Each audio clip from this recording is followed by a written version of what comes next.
Hello and welcome. I am Exit Light and this is my channel. Today we're going to continue on with the series that I started during the 31 days of Halloween, and that is the creepiest places in the United States. Before we get started, if you would please give this video a thumbs up. As you all know, it really helps my channel. And if you're not subscribed and you would like to be, please go ahead and do so. And if you do, please click that bell and you'll be notified when my content goes up. All right, let's get started on these, shall we? Today we're going to get started in Missouri at the Limp Mansion. Now, it's a restaurant and inn, but the Limp Mansion in St. Louis is marked by 60 years of tragedy for the wealthy Limp family who originally lived here. At least 4 members of this dynasty, who were owners of the Limp Brewing Company, died in this house. Today, their spirits are said to linger, and guests who are lucky, or not, may encounter them on a weekly ghost tour. And on to Montana and the Bannock Ghost Town. Founded in 1862 after gold was discovered in a nearby creek, this historic ghost town was once the site of a thriving boomtown where prospectors and businessmen flocked. Of course, that brought many businesses with them. Over the years, Bannock slowly became abandoned and its inhabitants moved on to bigger cities and better opportunities. Today, the weathered structures stand preserved, serving as an architectural skeleton of Montana's rugged past. A visit to Bannock may give you a glimpse of a long-forgotten miner clutching his cache of gold, or the faint sounds of a piano playing in the old saloon. The Nebraska State Capitol Building. There are many spooky tales surrounding this landmark building in Lincoln. One involves Christmas lights that once decorated the top of its dome. According to this urban legend, prisoners were tasked with the dangerous job of hanging the lights. In exchange for this, they would receive shorter sentences. One of these men reportedly panicked, had a heart attack, and he fell to his death. Some say that you can still hear his screams to this day. And on to Nevada.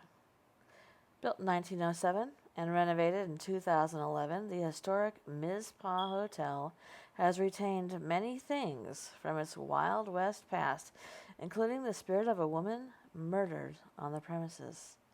In the early 20th century, the Lady in Red reportedly met her demise on the 5th floor of the building and is now its resident ghost. Guests can book the Mizpah's Lady in Red suite if they'd like and enjoy a high thread count bedding, a clawfoot tub, and maybe a little bit of a haunting as well. And in New Hampshire, the Mount Washington Hotel. The Mount Washington Hotel in Bretton Woods was built in 1902 by businessman Joseph Stickney, who died the following year. His widow Carolyn is believed to haunt the property to this day. Hotel staff have reportedly spotted her descending the stairs for dinner and have also noticed lights inexplicably turning on and off in one of the towers. Room 314, where her 4-poster maple bed still resides, is the best place to see her.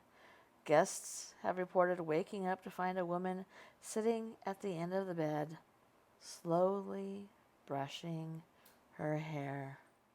And moving on to New Jersey, the Pine Barrens. This stretch of forested area in southern New Jersey is supposedly home to the Jersey Devil. The Jersey Devil is said to be the cursed 13th child of a woman known as Mother Leeds. According to the legend, the baby boy transformed dramatically just after he was born, sprouting leathery wings, horns, and a forked tail. He killed the midwife before flying into the chimney and disappeared into the pines. There have been many reported sightings of the Jersey Devil in the Pine Barrens over the years, and even some in nearby towns. Now we're going to go to New York, and we're going to visit the Rolling Hills Asylum. Opened in 1827 as a poorhouse, Rolling Hills Asylum in the town of Bethany originally catered to unwed mothers, widows, orphans, the disabled, and some of the mentally challenged. Eventually, the building was expanded to accommodate the criminally insane, which made for an interesting mix of personalities. Well, yeah, unwed mothers and murderers, you know. Today, it's said to be one of the most haunted buildings in New York State, with paranormal activity detected throughout the property. One of the most chilling spots is the graveyard, where there are some 1,700 bodies believed to be buried, many in unmarked graves. A commonly reported apparition is a 7-foot-tall shadow man, believed to be the spirit of an inmate named Roy, who suffered from gigantism. And last but not least for today, North Carolina, the Biltmore Estate. Though it is one of North Carolina's most popular tourist attractions, the Biltmore Estate is also one of the area's most haunted spots. Built between 1889 and 1895 by George Vanderbilt, the magnificent home contains 250 rooms, including a library where George spent a great deal of his time. Today, some visitors of the mansion claim to have spotted him in the library, while others have heard his wife, Edith, whisper his name, George. Thank you for coming. I hope you enjoy this segment. Good night.